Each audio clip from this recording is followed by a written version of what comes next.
Those that are calling themselves our leaders should come up with the solutions, and they are not. But yes, by saying this is not what we want to produce for the peoples in general, not for multinational corporations to make more and more profit. We want to have relations that are in harmony with nature, and not that look at nature as an obstacle to overcome, to be exploited or destroyed. We want a system where the majority have access to their rights, and not the system that gives rights to capital, gives rights to transnational corporations, and not to the majority of the population that are having their rights constantly violated. We're saying system change, and from a Western perspective, a lot of it have to do with that we are saying we need political solutions. We cannot use the market-based solutions because they are just creating more problems than they're solving. So what we're saying is that we need to have a physical restructuring of our energy production. We need to restructure our food production, and it's very much focused on restructuring the way we're organized in society. So it's not like we, as Kate said, it's not like we have one fit all, but it is saying we need just political and structural changes in the way our societies work today. We're coming here right now to say, the full solutions that are being talked about in that conference centre, like carbon trading, are not solving the problem at all. They're driving us in exactly the wrong direction. And now's the time for us to step in and come together and say, no, we need a structural change here that actually addresses the root causes of these problems and addresses the fact that there is an ecological debt owed to the south from the north. Mm-hmm. So how do you feel quite confident that things can change? Obviously, you would take the point that the politicians in the COP15 are not going to change things, but do you think that, how do you see the future shaping up with regards to the public at large?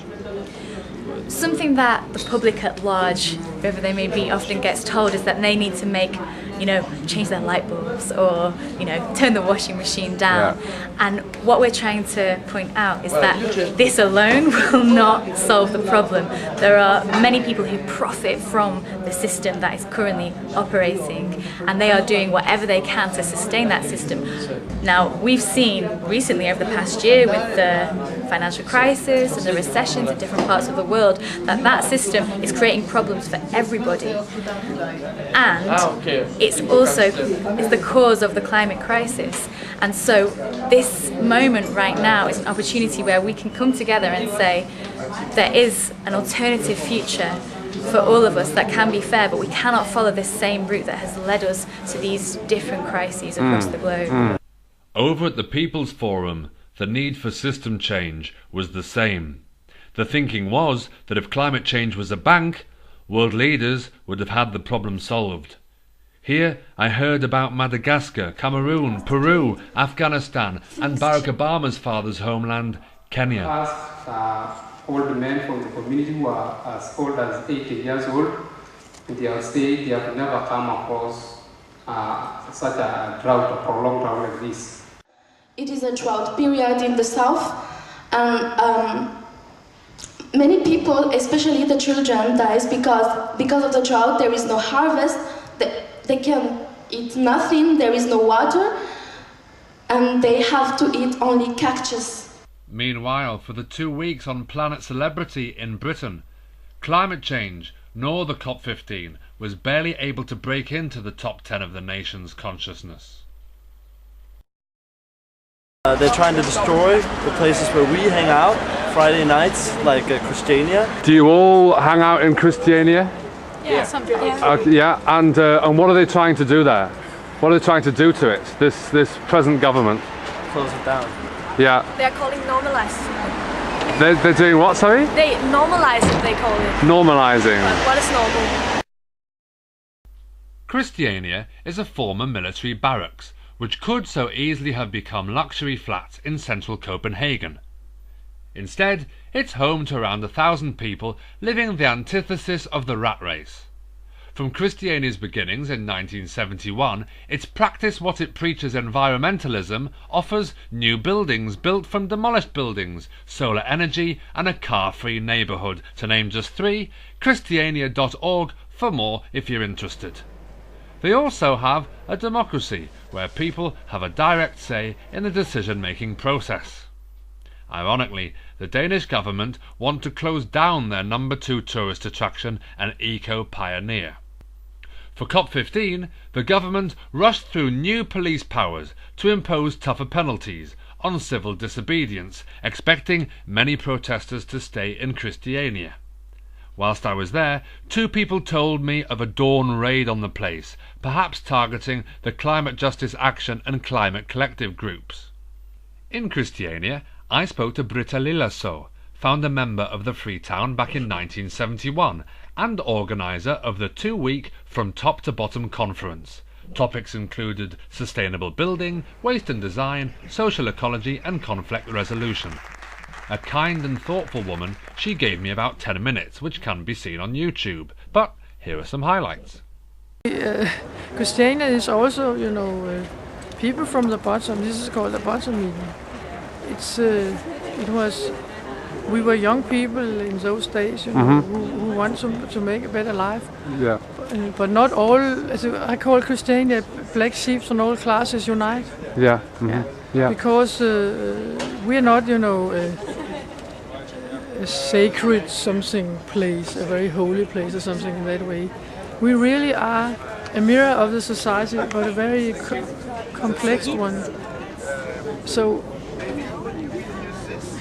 here we have consensus for living together. Mm-hmm. So different people as we are. Mm-hmm. Mm-hmm. And many of us from my group were some of them who developed the Christiania bike. The Christiania bike is famous in Denmark. Created in 1984, it spawned an environmentally friendly business for the Free State. It's used by the Danish Post Office and is the preferred transport of choice to take kids to school. Did you paint it yourself? We did, yeah. Yeah, uh-huh. And that's how people go around in Copenhagen, isn't it? Many people are. Yeah. And this is instead of a car. And so it's very conscious choice. You don't have a car? No. Okay.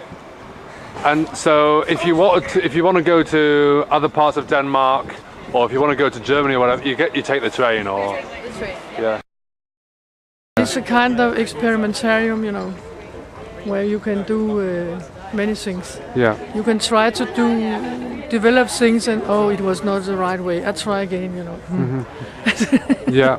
Mm-hmm. Yeah. So people themselves has to be happy and now the government has threatened us for more than 6 years now to be normalized. My God. Yeah.